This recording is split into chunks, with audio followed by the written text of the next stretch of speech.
ప్రేక్షకులకి అదేవిధంగా పాఠకులకి మమ్మల్ని ఈరోజు పరిచయం చేసేందుకు ఆర్ఎన్కే టీవీ న్యూస్ ఛానల్ నియోజకవర్గ ఇన్ఛార్జ్ అయినటువంటి వేణన్న గారికి మరీ ముఖ్యంగా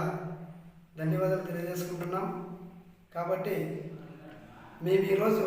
ఈ ఛానల్ ద్వారా ఈరోజు రాష్ట్ర వ్యాప్తంగా అన్ని నియోజకవర్గాల్లోన ఈరోజు పరిచయం అవుతున్నందుకు నాకు కూడా చాలా సంతోషంగా ఉంది. కాబట్టి గ్రామాల్లోన చాలా మారుమూల ప్రాంతాల్లోన అభివృద్ధి పైన మనసు పెట్టి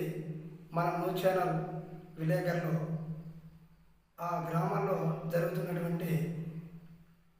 అన్యాయాలు కానీ అక్రమాలు కానీ అదేవిధంగా దాడులపైన కానీ ఈ పసిగట్టి సమాజానికి తెలియజేసి న్యాయాన్ని